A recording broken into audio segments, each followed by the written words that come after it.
Story time, let's get ready with Fergie and friends. Story time, let's get ready with Fergie and friends. With Fergie and friends. With Fergie and friends. So I love oak trees, and I love to really honour trees and honour the magnificent oak trees. And my father taught me always to look up and see beauty in the trees. And his had big bushy red eyebrows.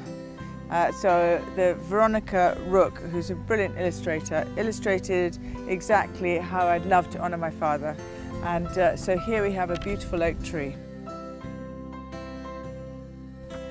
The butterfly catchers passed by the old oak tree, and all they saw was an ordinary tree. Why do they walk by me? He thought. They didn't know it was an enchanted tree that had stood there for longer than anyone could remember. It was also home to the frolicking fairies who flew in and out of the secret garden through the antique rusty creaky gate with a zingy zing zoom.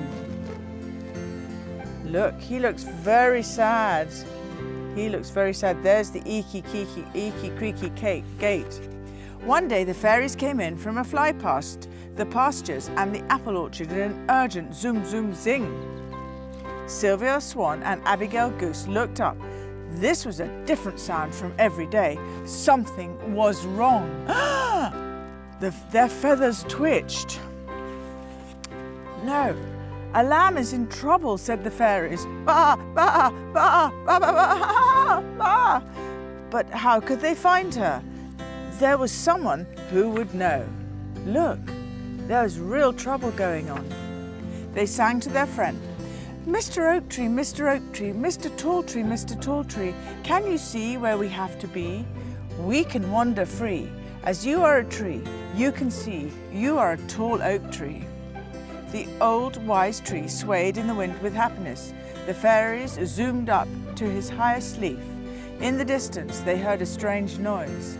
How, how. It was Woofers, the dog. He sounded upset. What could be wrong? Lily the lamb was in trouble. She had heard amazing things about the secret garden and had become trapped while trying to get in. Woofers was desperate to free his friend. How, how! But the fairies were too small and couldn't help her. Now what? Look, there she is, stuck in the wall. Look, over there, said one fairy. We'll ask the butterfly catchers for help. In a blur of wings and quick as a flash, zingy zing zoom, the fairies flew over to them. Can you please help us?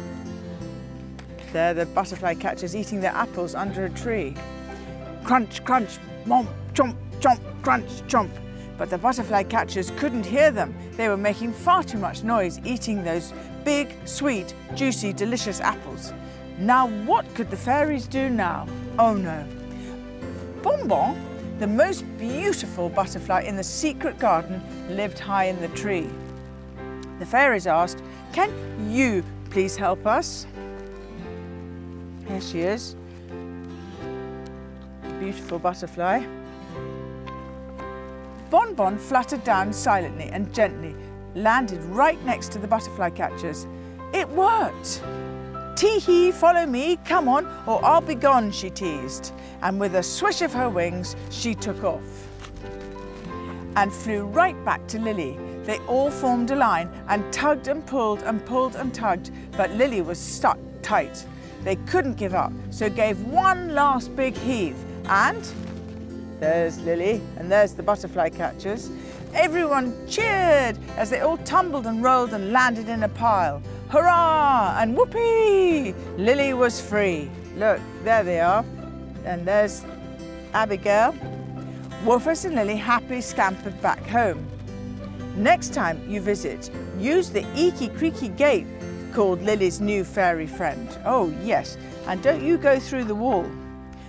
The very hungry fairies zingy zing zoomed back home just in time for tea.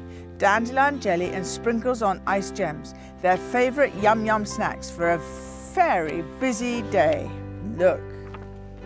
Eek, creak. It was getting late. To thank the butterfly catchers for their help, Bon Bon led them back through the eeky creaky rusty gate to show them something special. At last they saw him.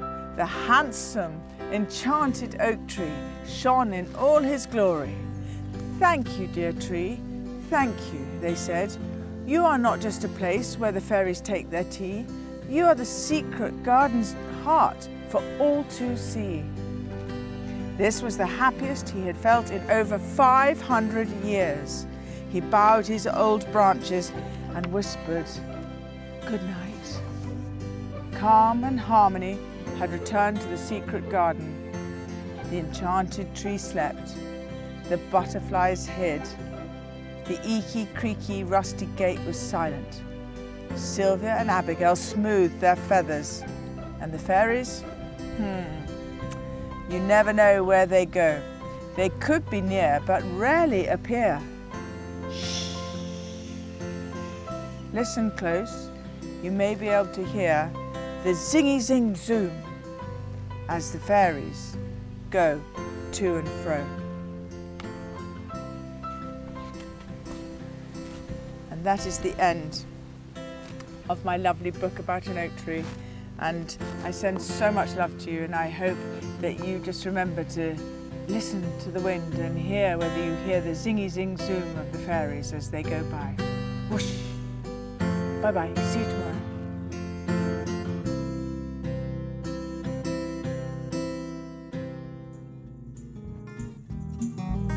With Fergie and friends, with Fergie and friends.